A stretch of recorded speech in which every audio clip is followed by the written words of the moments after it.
Good afternoon, friends. Welcome to Karnataka ENT Hospital Innovative Masterclass series of programs, which you have been conducting for the last 3 months. Thank you very much for your patronage and unstinting support. Today, I am going to introduce a person, if I would like to emulate or have like an idol, whom I would like to have a top one priority. Okay, I've been working with uh, sir, this rare person for the last almost 10 years on a specific area of our ENT, advanced ENT, taking to the next step, that is endoskull base, anterior as well as lateral skull base surgeries, under whose guidance I could have never imagined otherwise, under whose guidance and mentorship, I could get some experience in this field. That is Dr. N.K. Venkataramana, for whom we fondly call NKVR. Okay, and he is the founder, chairman, and chief neurosurgeon of Brains, and an internationally acclaimed neurosurgeon, a researcher, and academician. These are some of the rarest qualities to get in a person. That is being a good surgeon, a researcher, and academician at the same time. Sir, after training in micro neurosurgery and neuroendoscopic surgery at one of the most prestigious institute of Germany, he served as assistant professor in the topmost neuro institute of India, that is NIMANS in Bangalore. Sir later founded the Manipal Institute of Neurological Disorders, which is popularly known as MIND, at Manipal Hospital in Bangalore, and that he turned into a leading facility. Alongside, he also pioneered something unique, that is country's first GPL enabled mobile trauma care service, an innovative idea which he pioneered. And also, now he served as a vice chairman of Bangalore based BGS Global Hospital. He was vice chairman as well as chief neurosurgeon there. That is where I got an opportunity to work under sir in this specific field of endoscopic skull base surgery. Sir has published more than 100 papers in reputed journals, and also he has performed more than 30,000 major surgeries. I'm not talking about minor surgeries, major surgeries, and he has done number of conferences and courses. He has participated as a speaker, or a guest speaker, or a faculty, are countless. Like some of these events, I was very lucky to travel along with him. We did a workshop together, a live physical workshop together at Colombo, Sri Lanka, a few years back, and he is the recipient of numerous prestigious awards. To give few examples, Karnataka Rajyotsava Award in 2008, a prestigious award given out to one doctor every year, and also a C.V. Raman Birth Centenary Award 2015-16, and he received that coveted award from none other than our Honorable Prime Minister of India, Sri Narendra Modi ji. Okay, and he has been editor, assistant editor, and at different capacity in several journals, and presently he is the editor in chief of Brain Voice. In 2016, December 2016, he founded a new institute, a sort of own boutique center of excellence for comprehensive neuro and spine care, that is Bangalore Regenerative Advanced Institute of Neurosciences, a Brain Center, which is called in short. Okay, Brains is setting the gold standards in neuroscience with cutting edge services encompassing prevention, awareness, advocacy, acute and chronic care, regeneration, most important, rehabilitation, research, and training. Among the center's primary focal areas is to infuse vitality to brain health. With this introduction, I call upon sir to talk on this one innovative topic. That is, now almost everybody, many teams have started doing transsphenoidal endoscopic pituitary surgery. But what is most crucial in this? That is preserving normal pituitary. So when I asked sir what you would like to speak about it, he said we had to speak about something very unique, very important, very crucial for the safety of the patient. That is preserving normal pituitary, and he chose this. He always tried to be a different, to be different, not like other mainstream surgeons I've noticed, and I invite upon him to deliver this talk on this specific topic. Sir, thank you very much for being here. You can share your screen, sir. Yes, yes.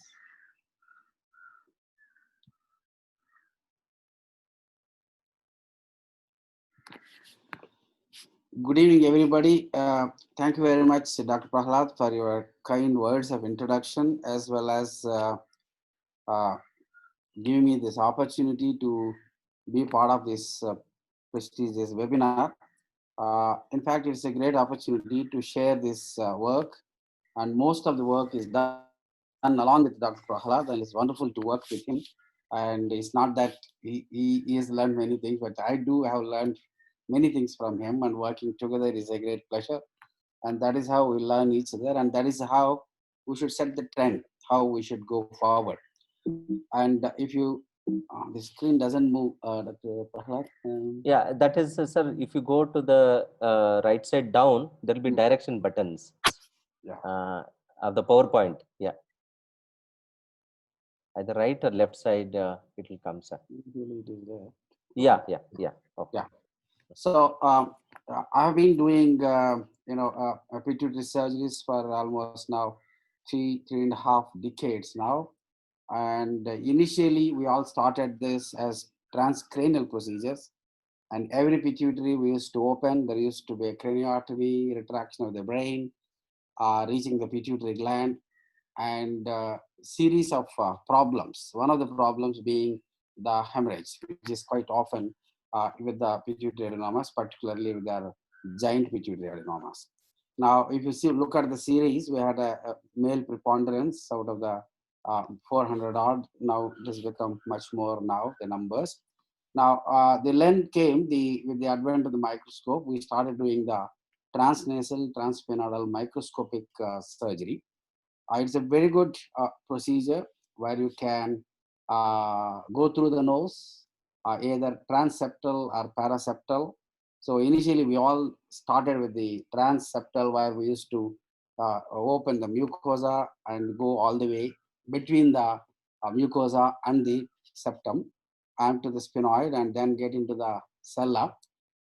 Though it is a 3D image and you have the ability to use both the hands, the limitation is the axis. You can only see the straight line, and the most of the times the gland or the tumor that is present beyond the line of your straight axis of the light is missed out, especially extensions into the lateral, posterior, superior sometimes, and anterior. All these extents used to have a lot of difficulty approaching the tumor and removing it through the microscopic surgery. The another challenge was that because of this limitation, quite often, though we believe that we have done the complete removal of the pituitary tumor, post-operative scans do show significant amount of residual tumor, and that is how people started, going back and again operating, and later on some of them submitting them for radiotherapy, and this went on. One thing in my own experience and with the literature and with the other colleagues all over the world, we realized that it's a benign tumor and there's no point in giving radiation, though they respond very well to the radiotherapy. There are innumerable number of important structures starting from the hypothalamus, pituitary stalk, carotid arteries, temporal lobes on either side. And people used to come back after many years with the innumerable number of complications, starting from strokes, developing aneurysms. As such, the incidence of aneurysms are high with the pituitary adenoma. About 4 to 6% of the pituitary adenomas can have an associated aneurysm. That's the reason sometimes, if you're not very careful, you can run into trouble by touching these blebs and causing torrential bleeding into the surgical field. Apart from that, radiation used to cause damage to the pituitary stalk, hypopituitarism, temporal lobe abnormalities, seizures, and memory disturbances, etc. So we realized that it is not worth doing the radiotherapy. So that is why more and more focus was given to try to achieve the maximum amount of reduction of the tumor burden and total resections. We try to look at that. Now, the other significant problem with the microscopic surgery was that we were unable to see the normal pituitary gland. So its differentiation is so difficult. So over the period of time, and you realize that we have the endoscopes first, of course, they all came into ENT, and then with that, what we are now able to do, use the same technique, and with this, the greatest advantage, you know, that endoscope, though it is 2D image, but you still have a phenomenal amount of panoramic view, and you can see the both sides. The anatomy is so very clear, and not only identification of the midline, which is to be the standard landmark. Often we used to struggle in those days with microscopic surgery, where we used to preserve a part of the vomer so that we don't miss the midline, because that's the crucial point. Otherwise, you can land in serious complications like entering into the cavernous sinus, carotid artery injuries, etc. So now MRI has clearly given a significant contribution, in the sense that preoperatively we are able to see the distance between the two carotids. We can image the carotids and see, you can see the abnormalities of the sphenoid sinus, the septae, so, and the cellular floor, the thickness, pneumatization, and moreover, the important thing is the tumor and its extensions. How much it is extending into. Sometimes tumors can be extended into directly into the sphenoidal area, or it can go into the lateral cavernous sinus, and superior, lateral, and posterior extensions, and giant pituitary adenomas and vascular relations can be very clearly identified. So this has given a tremendous amount of confidence, and so that the endoscopy has been extended to the pituitary surgery. Now, still, nevertheless, it's not that all the pituitaries are done only transnasally endoscopically. Often, if there is a multilobulated giant pituitary adenomas, we do sometimes even transcranial, and at times we can do combined procedures even, where a significant part of the tumor is removed from the transnasal approach, and then whatever is the residual with the lateral extension, which is beyond the neurovascular structures, sometimes will be taken care by a transcranial approach, either simultaneously or at a later date. Now, endoscopic surgery has phenomenal advantages, so not only about the vision, and you are working very closely to the field. And to begin with, we all have started with the single nostril technique, and it's a very short series. We realize that there is a limitation of the space, and the movement is very restrictive, and the problems of hemorrhage, and when there is bleeding, is very difficult to manage that with a single nostril thing. We cannot use both the hands, and it's a very narrow operative corridor, especially when there is bleeding. Sometimes you need to use both the hands to see the bleeding, at the same time to tackle the bleeding becomes very difficult. Moreover, it's very interesting that if you are not very careful and well versed, you can get into one of those pneumatized areas of the sphenoid sinus, and you will be only going through one half of the sella, though apparently it gives a feeling that you have opened the sella fully. And this all the pitfalls that we have experienced during the single nostril technique. And we afterwards we switched over to binostril technique, and most of my cases we have done along with Dr. Prahlad has been very helpful, and it was wonderful working with him, and we learned each other, and we built a series. And not only that, the results have significantly improved after the combined technique, because ENT surgeons are very familiar with the ENT corridor, and there are many variations. Each individual have their own anatomy and anatomical variations, and you are very well versed with. And though we all think is a technically more or less simple technique, straightforward technique, there are so many subtle minor variations one need to do in order to make tailor-made for that individual person, so that we'll achieve the maximum goal of reduction or tumor removal.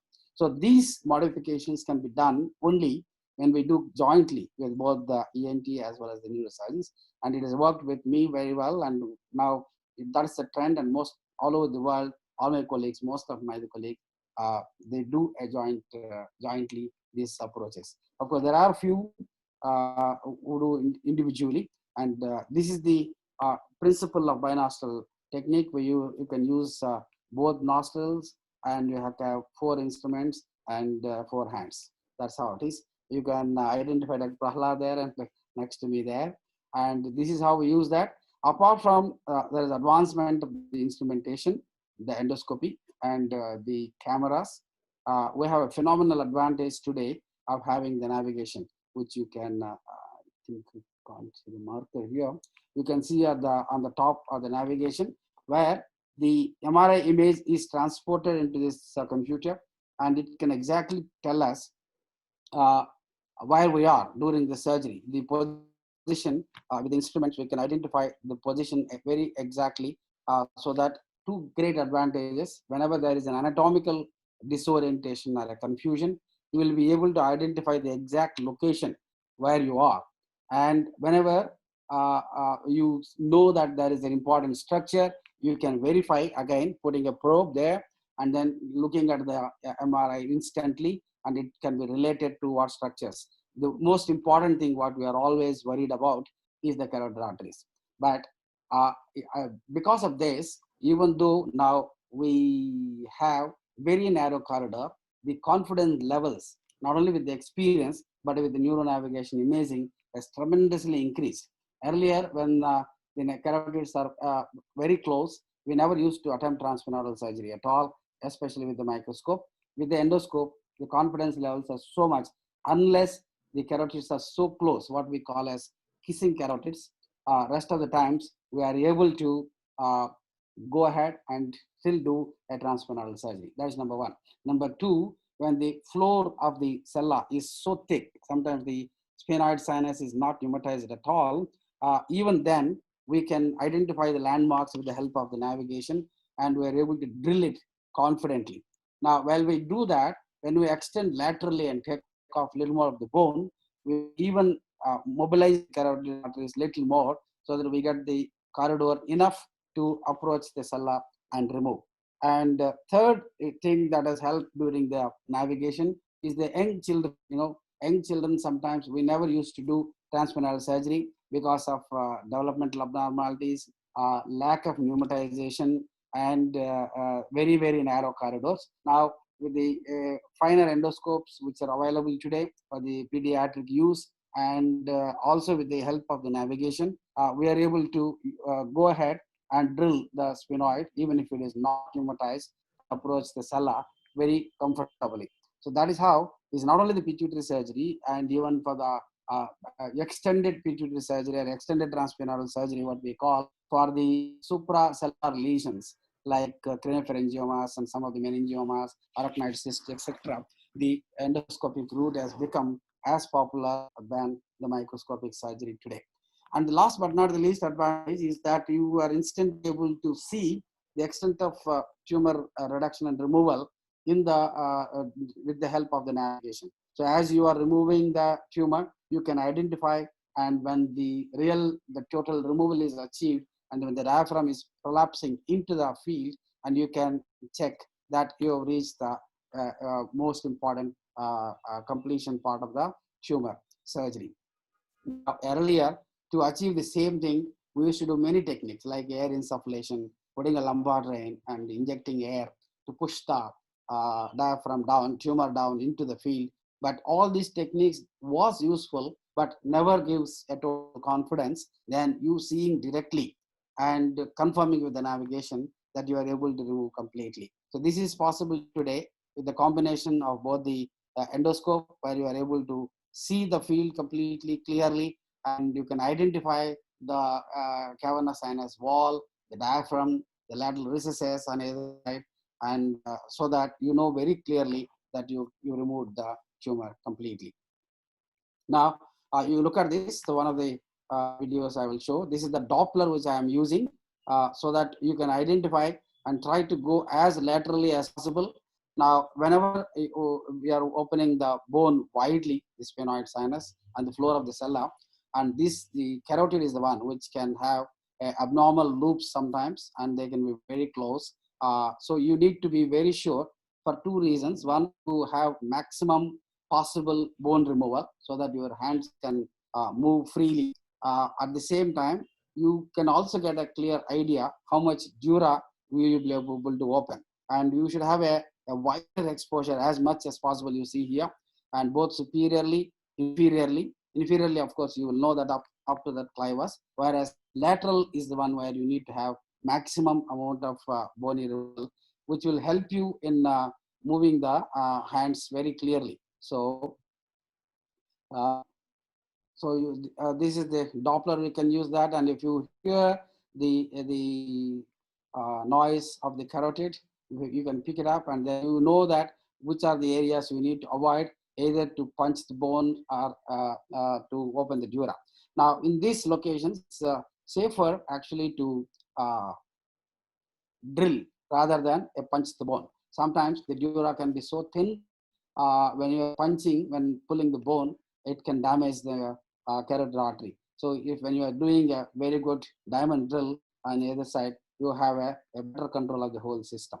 Now, after that, what we do is once you open the dura, now general tendency is to use the scoop. So you should never use the scoop. You take a biopsy if you want, and then what you do is try to get a plane. Start from the inferior edge of the tumor, and then keep on developing the plane all around. Start with the inferior and then lateral.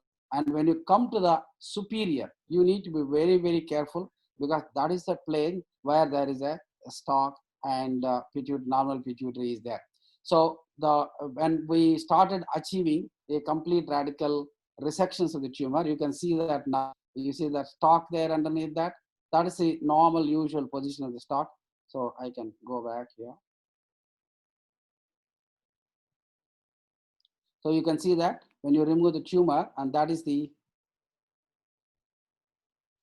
normal pituitary gland there. And when I push the gland, you can see the stalk there.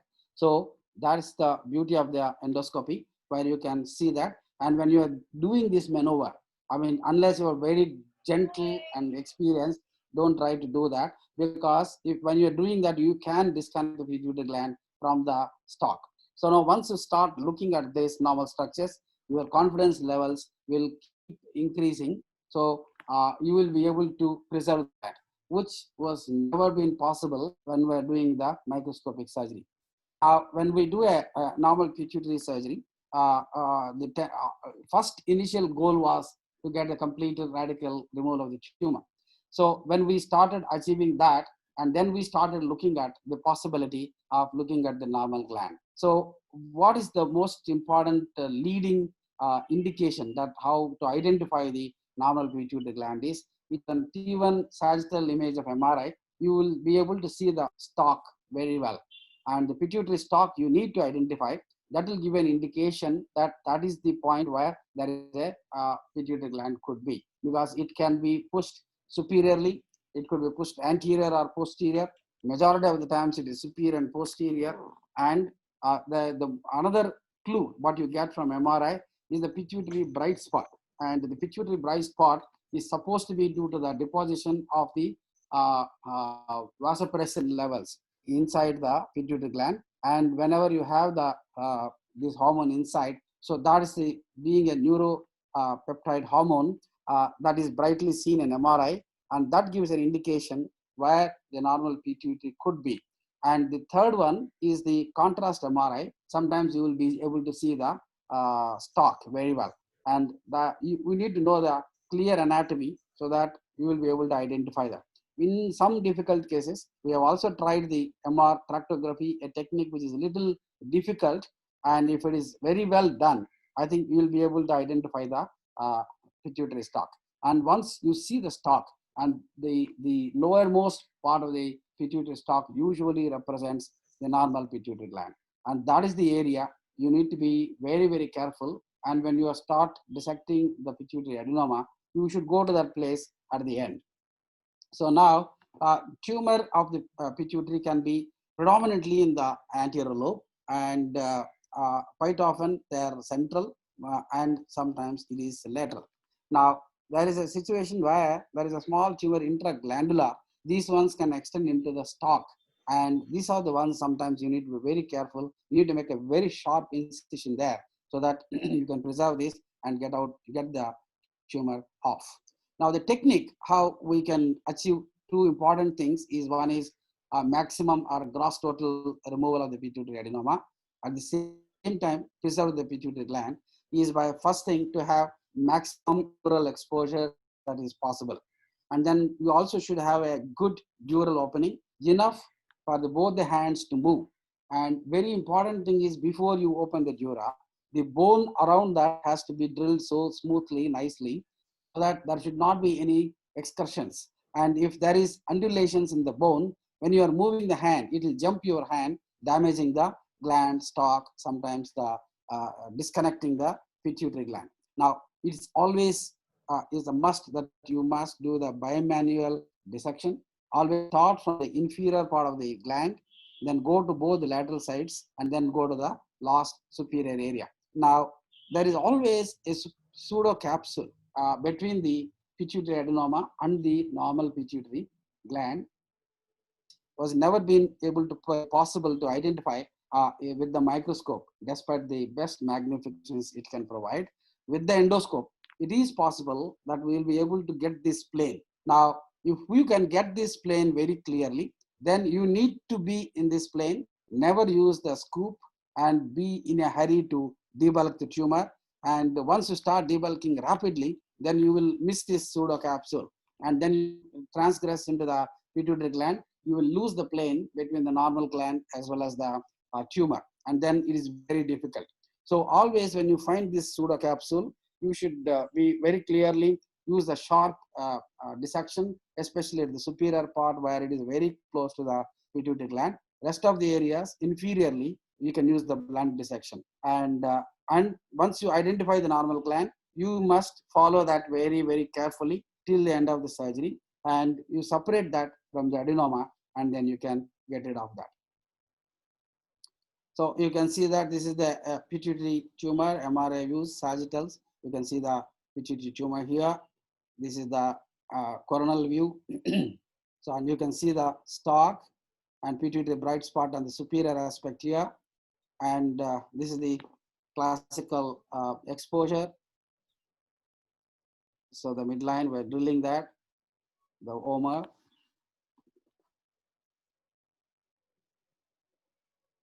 You can see that here, I'm showing this case specifically because the bone is very thick here. You can see the thickness of the bone. And then still, we were able to manage that with the guidance and having the proper anatomical landmarks. And always keep checking the depth. And once you drill it properly, you will make the bone very thin, and then you can use the dissector and then get the plane. That's the dura there. You can see that.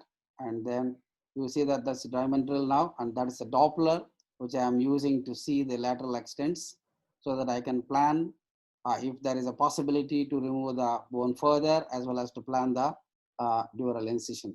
Now, if I clearly hear that kind of a vascular resonance, I try to avoid that area, and generally we give a crucial incision. When you do this lateral incision, you always make sure the blunt end is lateral so that it will not rush by chance. It will get into the cavernous sinus onto the carotid.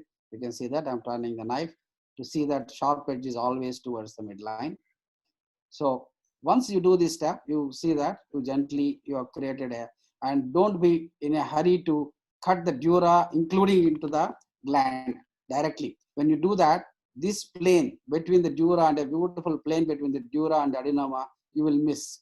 So you need to be very gentle in opening the dura, just enough that the dura is open. And you see that once you separate the dura and the adenoma, you create a plane there between the dura and the adenoma, and you can already see the difference. You see the upper part looks slightly different. This is something which you need to be very careful, and the lower part is very pinkish, and this is how it looks. And the margin will be like, like a map on the world map, very thin line of thing will be there, and that is how the normal gland and the adenoma junction will be. And there is a thin pseudo capsule which you need to be very careful about, and never use a scoop. And you see that you separate the first inferiorly all the way down up to the floor of the sella, and then I take the biopsy just to debulk the tumor. Meanwhile, we'll get that. Now you see that when you see that the difference between the normal gland and the adenoma. So you always see a fine pseudo capsule there, as well as a very faint color difference. It is slightly pale yellowish is the gland, uh, whereas the pinkish firm is the adenoma. And when you are using the suction, keep the suction more towards the adenoma. And this is the flat dissector, which is very, very useful, especially to maintain the plane between the normal gland and the pituitary adenoma. Now, the tendency is to go forward quickly and cut off, and if you do that, the gland will come out. So where you cut this adenoma completely like this, you will always see this plane of smooth pseudo capsule kind of a thing. You keep on debulking, and at the end, it's better to use the sharp dissection there so that the plane is maintained and you don't transgress from the adenoma into the pituitary gland, and you cut off that, and above that you can see the stalk, and the gland is completely removed here. So once you achieve that, you can clearly visualize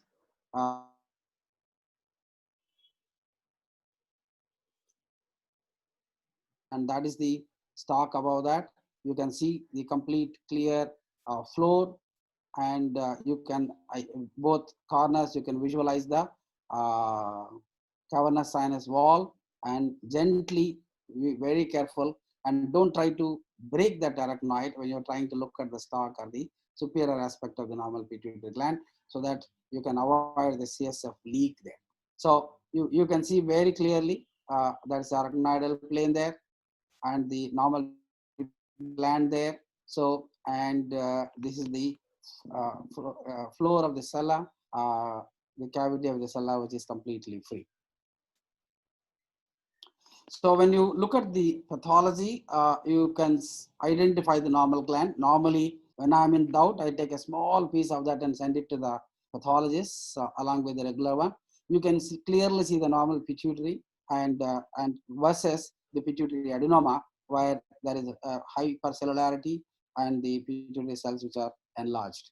Now, the greatest advantage of preserving the pituitary gland is that these patients, we have followed up 25 of them seriously, and no endocrinal abnormalities were noticed in of them, many of them, and 4 of them have improved tremendously. So replacement was required only in 2, and the another great advantage is that every pituitary surgery in the past used to have a diabetes insipidus, which is often used to be permanent, and today with this technique, I think the diabetes insipidus, the incidence itself has come down significantly post-operatively. Even though it occurs in good majority, it is quite transient and manageable medically, and very rarely becomes permanent that requires long-term replacement. So we have 2 great benefits here. One is the replacement of endocrine abnormalities becomes lesser and less in these patients, and I have withdrawn a corticosteroid replacement after the 3 months after the surgery, wherever I was confident that the normal pituitary is preserved. And the only hormone that cannot be stopped is the replacement of the thyroid, and that need to be done, I think, lifelong. That is the only problem we have noticed, whereas all other hormones do recover with the time, and the first one to recover is the corticosteroid replacement. Now, the second great benefit is the DI, and the diabetes insipidus recovers completely. They all require very transiently the nasal vasopressin or desmopressin are injectable for a few days, and they settle down quite often. The closure is again is a very important thing, where we use 2-3 layers, where we fill the cellular cavity with a little bit of fat to protect the pituitary gland, and then over that I think we put the facial lata and the flap, nasal septal flap, which is vascular or pediculated flap often. So, and then we put little glue there so that the sella is filled, pituitary gland is supported, and it also helps the so-called prolapse of the optic chiasm, which is a very rare phenomenon, but it can happen in a few individuals where we see sudden deterioration of vision after the surgery. And this is the first layer of fat, and second is the fascia lata. So, and we put fibrin glue over that, and then we put another layer, this is the nasal septum. Now, off late in some of the small pituitary adenomas where they are confined to only sella and not going to the suprasellar level, we stop doing the nasoseptal flaps and just putting a fat and the fascia lata is sufficient. Now, the third layer in normal situations is that is the nasoseptal flap, which Dr. Hlad is very good at, and uh, this is the flap which comes in. The most interesting part is that we will be able to manage this even for a recurrent pituitaries. Now, that's the most important point. Even though there is a pituitary recurrence, in those days earlier, we used to send them back either for radiation or go for a transcranial surgery. Of late, with this experience, we are confident enough to go back again in the same transsphenoidal route if required with the navigation assistance. We'll be able to get a good plane. And interestingly, the opposite side nasal septal flap can be used for the closures. And this is how we do that. In conclusion, it is a transsphenoidal endoscopic surgery is a very good technique with a lot of advantages than the microscopic surgery. We got a panoramic view of the, and it also facilitates identification of normal gland. And gross total resections have got is possible. And once you remove the tumor completely, and if you are able to see the clear wall of the sella on all around, including the cavernous sinus on either side, and the diaphragm, and is no the higher cure rate is assured, and the recurrence rates are very, very less, and you need not submit these patients for radiotherapy. Now, another advantage of the endoscope with the 30-degree, 70-degree, you can look around the complete area and see all areas the tumor has been removed. The most important is the technique. When you use the fine dissectors and the bimanual technique, and if you don't use the curettes, you will be able to have beautiful planes all around, and that is how you will not only ensure that you remove the pituitary gland completely, but also preserve the normal gland after proper identification. And preservation of normal gland has its own attendant benefits, which I have told that. And though it is a learning curve, is not that I started preserving this pituitary gland right from the day one. After nearly 10 years, I've learned this technique of identifying the pituitary, and the confidence levels today is much more than what it was in the past. So it shows there is a clear learning curve, and results will certainly improve with the time, experience, and perseverance. Thank you very much. Yeah, thank you very much, sir, for that wonderful talk. You can switch on your video, sir. Now, there are a few questions. We'll take a few questions here, sir. Huh? Yeah, okay. So one is first question, Dr. Suman Thapa, I think from Nepal. That is, how do you close the dura layer after endoscopy? Yeah, after surgery. Yeah, a couple of my colleagues are trying to put direct sutures, particularly in Japan, and that's the only center they try to close, especially so when there is a profuse high pressure CSF leak. Otherwise, you don't need to suture the dura. Other what you need to do is, as I have told you, you have to have 3-layer closure.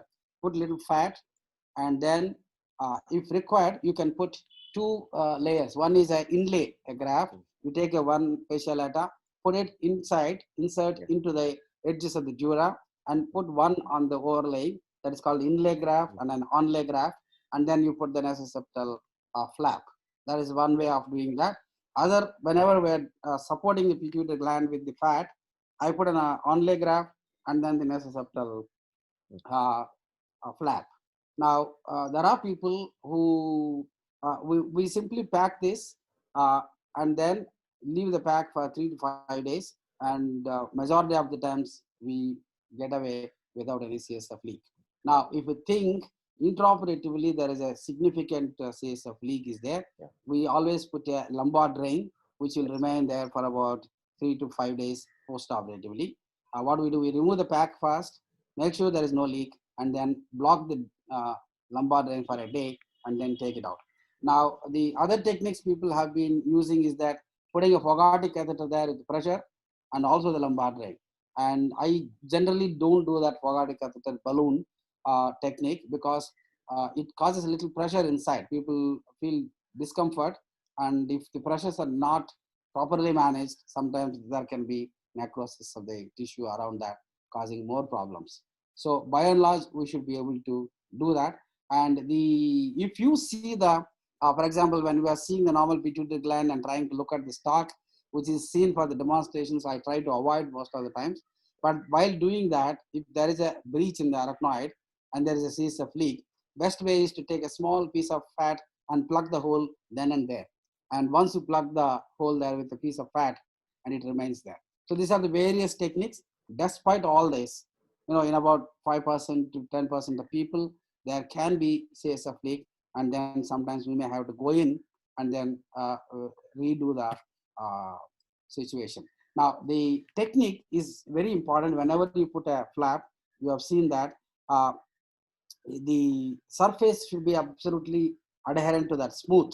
You make sure that the whatever it is, fascia lata or the nasoseptal flap, sits very smoothly over there without any folds. The moment there is fold, what happens? The CSF seeps, collects, and then with each pulsations, it slowly lifts off the flap, and that's what happens. So that's you need to take few more minutes time.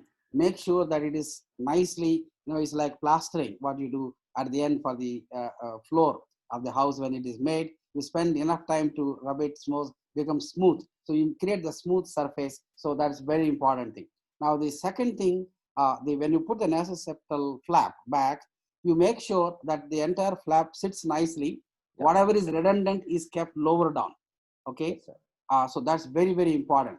Otherwise, most of the times you take the flap all the way up to the bone, and then what happens after you pack? What happens? The bone will hold the flap, and it is in the air in between. In between is not in contact with the cellular surface at all. So these are some of the technical faults that will make this CSF or rather facilitate the CSF leak post-operatively. So once you are careful with all this, it will be very good. And if required, sometimes you can even insert this fascia lata all around gently so that it stays in place. Yes, sir. Dr. P.V.L.N. Murthy, a senior surgeon from Hyderabad, sir, is asking, do you harvest studded flap in all cases, nasoseptal flap in all cases?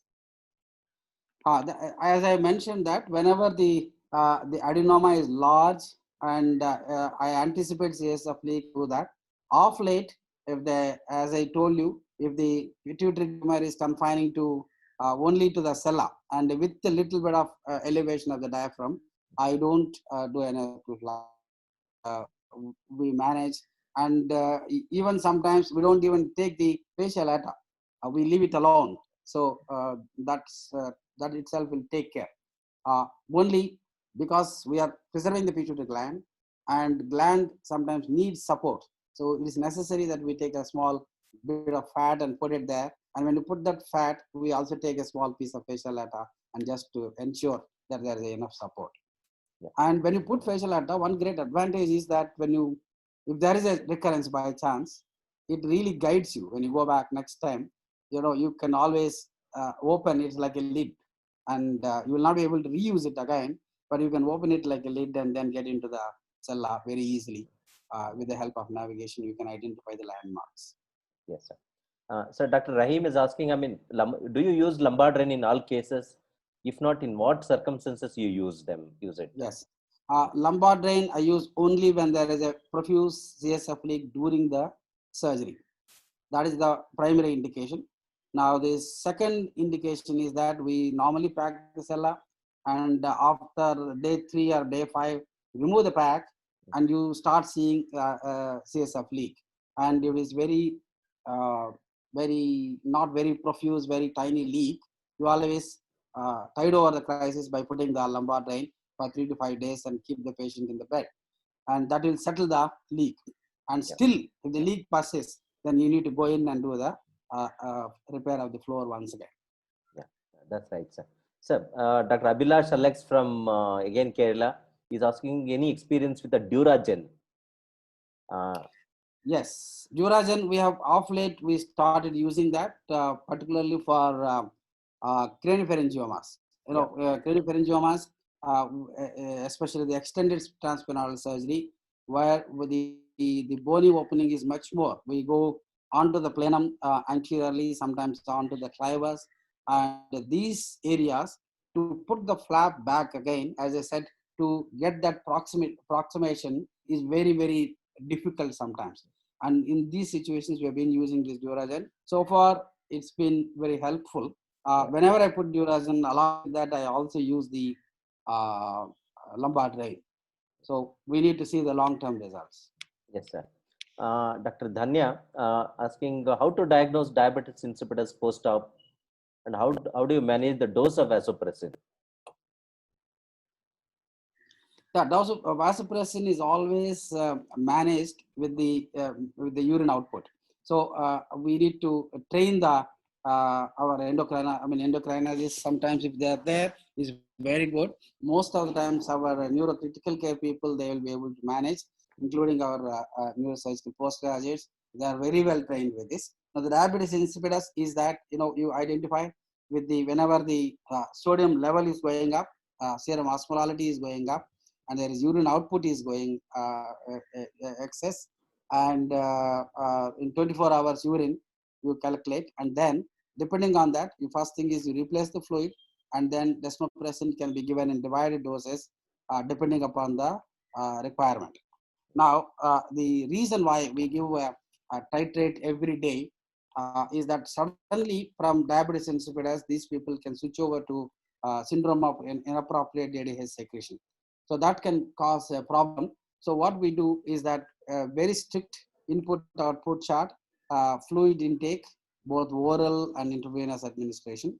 And then what we do, we adjust depending upon the urine output hourly, we adjust the desmopressin dose. Now suppose next few hours the urine output is less, then you can withhold or reduce the desmopressin. So that's how you can keep adjusting. And in some situations, in about 5 days, you will know that what is the average level, and then you can put them like insulin, put them on a fixed dose for a while till it settles down. And some of the craniopharyngiomas, because these tumors are attached to the stalk, which probably sometime later we can discuss, the diabetes insipidus can be very troublesome.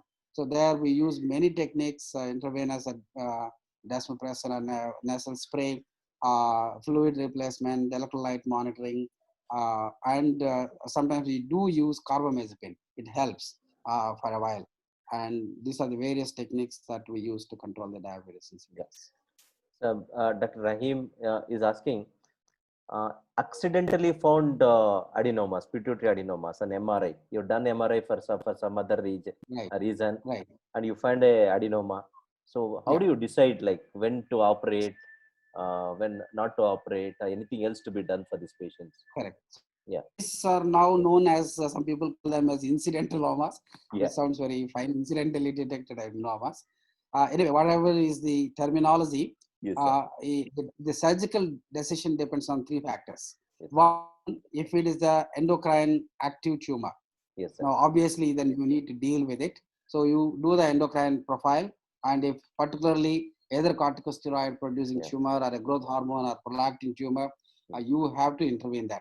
If it is a pure prolactin tumor, then you have a medical therapy available.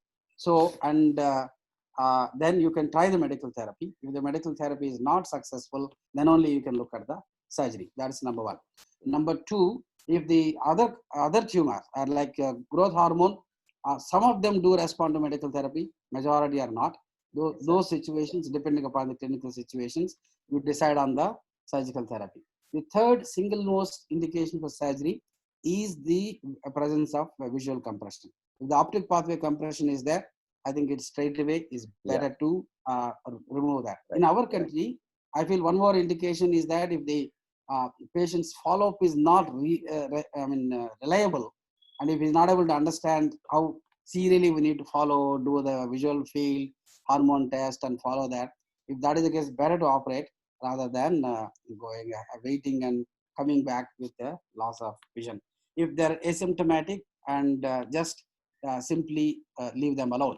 But they all need to be followed up, because if they're non-functional tumors, they need to be followed up at least once in 6 months with an MRI. For the simple reason, if the tumor keeps enlarging, they always come back with either with apoplexy or with a panhypopituitarism. So if there is a definite evidence of the growth, it's worthwhile removing the tumor so that you can avoid these two potential complications. Yes, sir. A very precise answer, sir. Dr. Mohammed from Iraq is asking, what are the most common post-operative complications you have faced and how you have managed in Yes, I had my share of complications because of the large series. One of the cases Dr. Prahlad would remember that we have almost removed the tumor, and there is a last part, a small bit of the capsule was stuck to the cavernous sinus, which we tried to remove. There was a brisk bleeding, which was stopped at very ease without any difficulty. So we realized that it could be one of those small vessels, and we left it off. And then 6 hours after the surgery, patient had a bleed, and we realized that it was a branch of the carotid artery which has ruptured. So that was one of the major problems we had, and we had to go back with the endovascular support and then deal with that. Now the couple of times, nowadays we were able to go even into the cavernous sinus, and we see the loops of the carotid arteries and the lateral extensions in between the carotid loops. We know how to go. The simplest way is trace the tumor along, and it leads you into those cavernous sinus areas, and you remove that.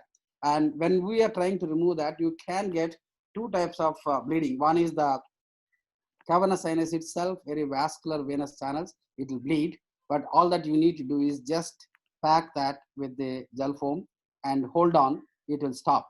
And the only thing, if there is an arterial bleeding, it will be very severe, and you will identify that because of the nature is a torrential bleeding, blocking the entire field. That is the time you should be very, very alert. You should have a very good coordination of your colleague as well as the nursing staff, and the anesthetist should be warned immediately, and you should not become panicked. All that what you do is put a cotton pack and hold it and suck around, make sure that your entire field is clear. One of the biggest temptation is every few seconds try to see it is still there or not there. You should never do that. Hold the cotton for 20 minutes by clock without any other thought. So if you hold that to that extent patiently, 90% of the times it stops. Afterwards, meanwhile, you can ask your colleague to take a piece of muscle from the thigh and crush the muscle, put it back, and put a little bit of surgical on that, and majority of the times it stops. Yeah, it stopped. Yes. Yeah. And in case if you think you are not confident that it has stopped, you can always check with the angiogram post-operatively and make sure that, if required, there is a problem, you can put a blood. Long ago, I had a problem. Patient had a bleed and went back. Bleeding controlled nicely. Patient got discharged.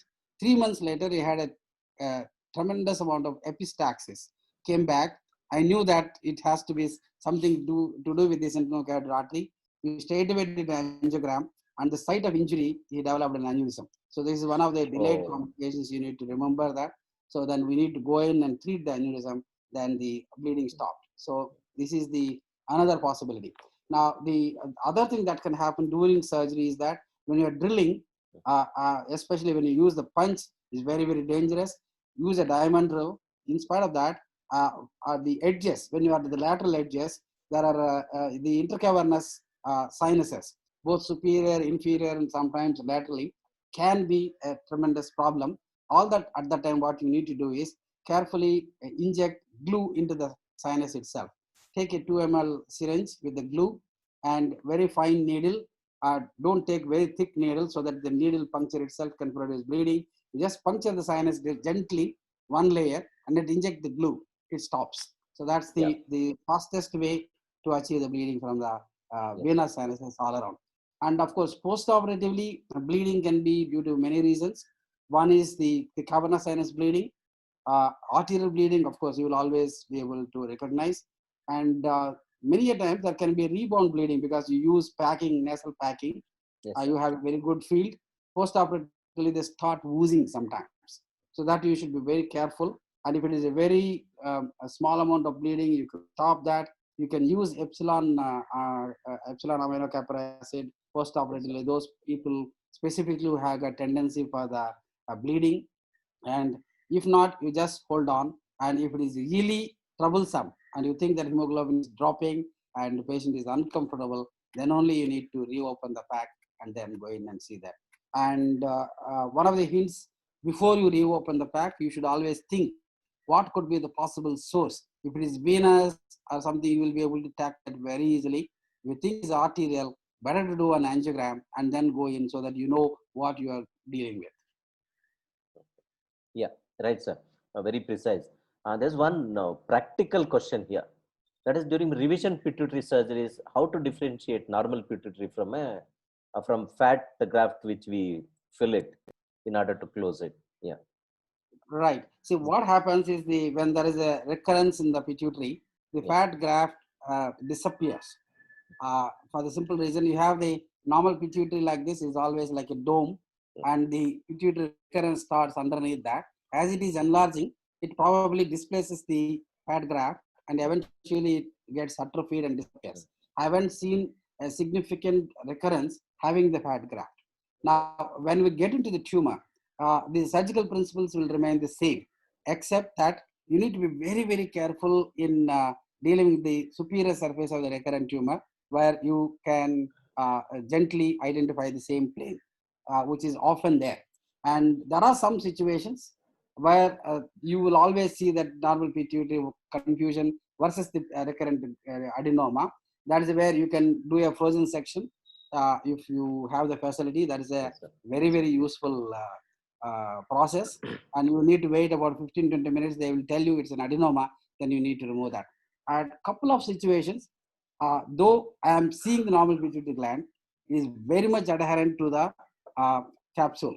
So there, I need to take a call. In fact, one case that Prahlad will remember, we need to take a call having a future recurrence versus preserving the pituitary gland function. So eventually, I trimmed out significant amount of normal pituitary gland because we do not want to have the recurrence. So for the patient, recurrence is much more painful than you tell them technically that you have preserved the gland and you are off the medicines. They don't mind taking the medicine sometimes, but never like to have one more surgery in the future. So that way, that kind of a call you need to take intraoperatively. It is always between the discussion. So we have to discuss with your own colleague surgeons and then take it on. This is about post-op. So when do you take a post-op MRI during follow-up of the patients? Yes, there are two ways of doing that. If you can do a post MRI within 24 hours, that's ideal, where you don't see too much of artifacts. And that I do always whenever there is a possibility of a problem, if I am not sure that I have removed completely, or if there is some bleeding. Okay. Otherwise, I always do this after a month. Okay. So 1 month later is ideal. One of the important things you need to remember is that today's radiologists are still not very clear that pituitary gland can be preserved. That's number one. So quite often they report it as residual tumor. So it creates a lot of confusion. Okay, that I think you need to be very clear before writing your requisition. You say that pituitary gland is preserved. Right? So then they will look at it. So, okay, otherwise that is the one big confusion that happens. Now, the second thing what happens is when you put fat is all right. Sometimes we put muscle. So the muscle can look like exactly like an adenoma in 1 month scan, especially when you give contrast. So that is another fallacious appearance. You need to be very careful. That enhancement disappears with time. Maybe Yes. after 3 months or 6 months, you won't see that enhanced. Yeah. But within the first month, you need to be careful about this fact. Otherwise, Yes. you will always think that the tumor is left back. And Yes. before you think or not, it's Mm. been told to the patient that Yeah. tumor is left out. So it is a big challenge to handle. Yeah. Yeah, that's right, sir. Dr. Mustafa from Basra, Iraq, is asking, what is the smallest or youngest age you have operated a case of pituitary? Yeah, 6 years child Yes, for the very much. pituitary. Yeah, Yeah, 6 years. pituitary. That's right. So 6 Yeah, years, youngest yeah, child was. 6 years. Whereas So the during, craniopharyngioma is, I think we did about 5-year-old. yeah, craniopharyngium patient was 5-year-old. I remember that case, sir. Sir, Yes. this thing, the dissection around cavernous sinus. Again, you already emphasized that use of Doppler. Again, Dr. Abhilash is asking, do you use the carotid Doppler for dissection around cavernous sinus? Regularly, I use that. Yeah, yeah. Not only before opening the dura, and even after opening the dura. Yeah. And once I mobilize the tumor Yeah. adenoma, sometimes you will see small bits of tumor around Yes. that area. Yes. So Yeah. what I do is, even then I put the Doppler there. Yes, sir. And then see before Yeah. I try to go into that area. Yeah. So Yeah. it gives you phenomenal confidence. That is all. Yes. It's not Yes. that Yeah. you. That doesn't mean that your technique has to be compromised. You cannot be careless. You have to be as Yeah. careful as possible. But if you hear the carotid resonance, Yes. Yes. you will be doubly careful. That's Yes. very Yes. important. Yeah. There's another question about post-op. That is immediate post-op. Whether we keep the patient head up or flat. Immediate 30 post. degrees head up is good enough. Yeah. Yeah. 30 So degrees. that's all what is required. You don't need to do the too much of head and up, but keeping flat. Yeah. Sometimes we do after the pack removal. If Yes, there is sir. a CSF leak, we'll Yeah. put them on lumbar drain. We keep them flat for 2 reasons, so that there's no pressure. Yeah. Second thing is they don't develop the low pressure headache. Yeah, that's right, sir. Dr. Harindra Narayana, another very avid surgeon who works with neurosurgeons in the Trans-Sphenoidal pituitary surgery, is asking, do you prefer extracapular dissection in all cases? I always prefer So, that. yeah. You always prefer that. In some situations, you may not be able to get that. So then only I have to go intracapsular, incise and do that. Yes. Now, whenever you have to incise the capsule, we should also remember non-pituitary lesions appearing there. You know, some of the tuberculomas where you will never get that plane. Yeah. So when you don't get the plane, either in a granulomatous pituitary, hypophysitis, tuberculous pituitary adenoma, tuberculosis of the pituitary, you should always keep that in mind because you will never get this kind of a plane there. And the dura is very thick, adherent. And in that situations, I use very short dissection, leaving the superior part. That's how it is. Yes, sir. Dr. Harindra is my senior, sir, from PGI. Right. He is in Mysore. Yeah. Yeah. And Dr. Anu. I think once we spoke to him, yes. Yeah. Last time, you remember when we. Yes, sir. Yes. Dr. Hanukaran Mahajan from Amritsar is asking, any nasal dowsing indicated, contraindicated post-op? I mean, some people have been. I was told that there is a lot of crusts that are falling, and they use that douching.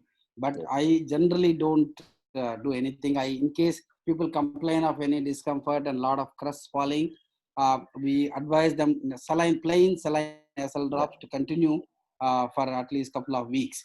Most of them will settle down. And always when they do forceful douching, a little bit of blood will come and then that will create panic for the patients. It's better to avoid that. Yeah. So some surgeons are, they prefer T-shaped incision for the dural incision instead of cruciate incision nowadays. Like, any comments on that? Surgical incision, I also keep changing often. In this situation where I think based on the Doppler, I think we felt probably crucial is better. And quite often we do that crucial is better because you get a clear 4 flaps where you can see the superior part where the pituitary gland can be protected. Now the other ones is the cruciate is much easier.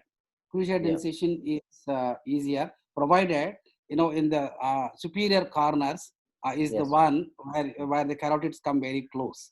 So that's something which you need to be very, very careful. Whereas in craniopharyngioma, the incision is always horizontal. I make sure that the pituitary gland is down. Yes. And then we go above the pituitary. So there are Yes. different incisions which can use.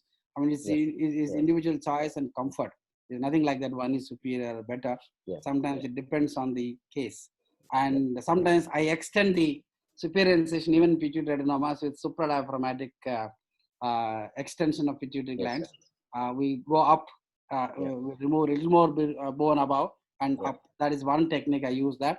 Second thing is I don't open the dura, but I open the bone so that the dura becomes little more movable.